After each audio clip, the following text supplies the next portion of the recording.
Hi guys, welcome back to our channel. So as you all probably know, Peter has a really distinctive look that he's kind of known for, I guess, and it's this halo look that he gets in his black and whites.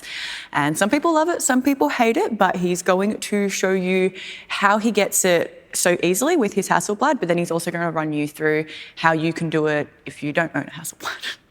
So part of my look is this horrible halo look I do, but I absolutely love it. And I can find old pictures were shot in film, and basically it's similar to what happens on medium format film when you over contrast it with chemicals. You tend to get a localized contrasting happening, which means next to white goes black and next to black goes white, but in a bigger way, not like a sharpening, in a much bigger way. So I was lucky enough to be shooting with Hasselblad very early when they didn't quite have their software right, and their software created these problems, and a lot of landscape photographers and a lot of the still life and the reproduction photographers hated some of the things that were happening.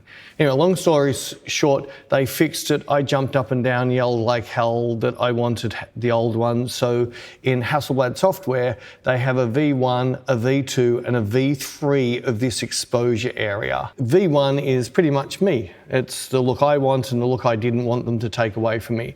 To show you what that is, a lot of people know what clarity looks like. So if I just go to a V2 or V3, because they're not my looks, that's what everybody else wants, I'll just zoom in on back and I'll just take my clarity up. You'll see this is horrible. And this is what none of you want, especially on a model. But if I come into my shadow fill and bring my shadow fill up, you'll see that all my shadow fill just comes up nice and even. Like it's way too much up there, but see how it's nice and even, it's treating the whole picture evenly.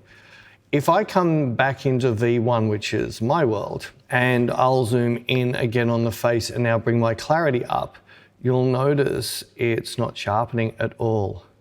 And I get this beautiful pop. And if I zoom out, it also gives me this uneven halo. So you'll see next to dark, it goes quite light. And if we have lighter bits, it starts going dark. So it gives me this sort of blotchy halo, which I actually really like. Again, if I come into my shadow fill, you'll see my shadow fill gives me a different type of halo. One of the things in my look, it's really easy for me to do. So I can come in here. I like to get that chromy skin. Well, first I'll quickly jump on the black and white. I'll jump on, I think, green channel with back. Then I want to get this sort of chromy skin, and what that is I like to get contrast in the highlights. So I just bring my curve in really tight here till I start to get that sort of, see how it's got light in the middles of the arms, light in the middles of everything. Then I can bring in my clarity slider and punch her back up with a bit of halo. Now get my blacks up where I want my blacks, and you'll see that my halo has just now been built. I might put a little bit of contrast in this. That's looking around about where I want it. And what you'll do is while I'm shooting, I'm going to just lock it in there. I will save this because I haven't got this to auto save. What happens, whatever's on this screen saves to my next shot. But I will save this picture. Now, whatever I shoot with will have these settings. So I'm just going to shoot back for a little bit, and you'll see how the halo dances around. If her arms are in different places, the halo goes to different places. Cool. Cool, that's nice. Cool. Cool. Nice, I really like that. That's really cool. That's really cool. Cool. Could you put your hands on your head? Just flat? Yeah, thank you. Anybody who's seen that video, if you haven't, we'll put a link at the end. But she was looking too serious. Cool, that's really pretty. Yeah, she's so much more serious now. She's a wifey. I don't know what it is. Matured. Cool. That's really pretty. That's really pretty. That's really pretty. So now if I just quickly dance back through these, you will see the halo dancing around with Beck. See how it's slightly different on every little picture? And love it or hate it, that's your call, but it's a look that I like. And I do a bit of work on it later on in Photoshop. But the problem is, if you want to get this, you have to buy Hasselblad, and I'm here saying you shouldn't buy Hasselblad because the one I love, if it breaks, you can't get it fixed, and I hate their new ones. So I'm lucky and you're not.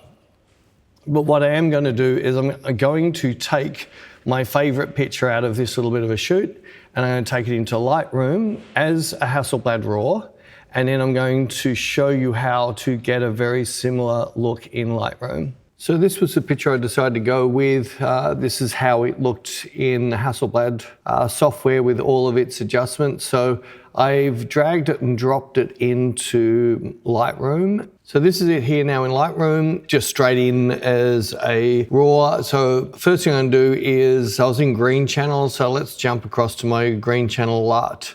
So what I want to do is firstly I want to get some detail into the blacks and get a little bit of just control over the lighting now that I'm in green channel. First thing, let's just get those shadows up. Feels about right, round about that. I think I like my shadows. That's just brought up enough detail into the hair for mine.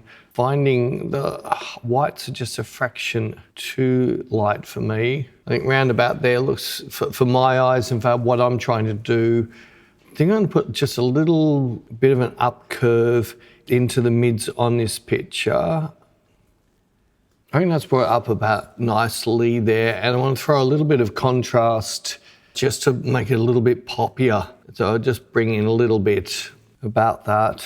All right, so I won't worry about any of the red, green, blue channels. I'm liking the lip and skin tone and everything. I will just adjust my mid-tones, shadows and highlight sliders a little bit. So I'm just looking at the picture, and it's only a small amount. I've just popped, it's a very sloppy slider. Just looking at just slightly popping up those mid-tones. The shadows I think I'm happy with, so I'm not going to play with that. And the highlights, I might just pull some of those highlights back a little bit, because I am going to push some of it will bleed from what I'm going to do next, and sharpening's at 0. So that's all done. Right, so I'm going to come across to the radial gradient mask. Now I've spent about 15 minutes on this, and it's just boring to watch me do it. So I just thought I'd bring them back one at a time and show you what I did. So the first thing I wanted to do was get the sort of the bigger outer halo by bringing the background down a bit, and that's mask 1. And on the mask 1, you can see I've got a reasonably very small feather, not a large feather happening on this. And all I've done is I mainly push my shadows, pull my exposure down a bit to make this go darker out here. But then I've pulled my shadows up so it didn't go block up into black there. That's about all I did on that layer there. The next layer is, now I want to start to get my haloing effect, and it has to be done with multiple layers because I can't get different exposures easy like I can in the Hasselblad. So if I come up to the next one, and that's this one here, you'll see I've just got a small little circle, again with not a very big feather on this. I've put some contrast in there, I've pushed the shadows up as well, and I've just lifted the upper mids in here to give that look. So again, if I turn it on and off, you'll see on each of these are going to start building my halo. The next one is in there. I brought my mids and my upper mids up further and kept a bit of contrast so it stays relevant to the rest of the picture. If I keep going, a lot of them are very similar to what I've done. So once I got a sort of a feel for what I've done, with this one here, all I did was just do a bit of curve. I didn't really do anything else on the mask 4. Mask 5, I put a down curve. Now the reason being, next to black will go light, and next to light should go darker. And you'll see that I've put a slight darken patch into here. If I come up onto 6, and again, this is next to the black, so it's going to go light. And you'll see I mainly put that in the curve. Well, I've put it all in the curve only. Just working my way around here. I've only just worked the curve and made it lighter in there.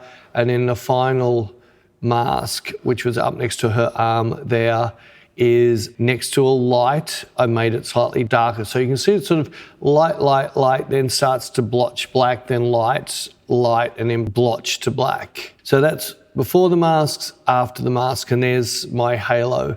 Now just to sort of show you, there's a Hasselblad file, and that's a Lightroom file. So I exported this out and took it into Photoshop and just did my polishing to this. So there it is out of Lightroom. You'll see each of these layers is just a healing layer. I've got a dodge and burn, cleaning up the skin. My cutting layer, which you'll see punches. I did a little bit of work still on the halo, but I really punched up some detail into that hair. Shadow fill wasn't used in this. Then threw a gradient map on top of the whole thing just to get a strong contrast, so 85% of it to get that finished shot. So we hope you guys enjoyed that. If you did and you want to see a lot more of Peter's retouching techniques and his little tips and tricks, we do have heaps of those videos over on Inspire. There will be a link down in the description. But for now, I will throw a link to the video of my hands on my head and I'll put up another similar retouching video that we have here on YouTube.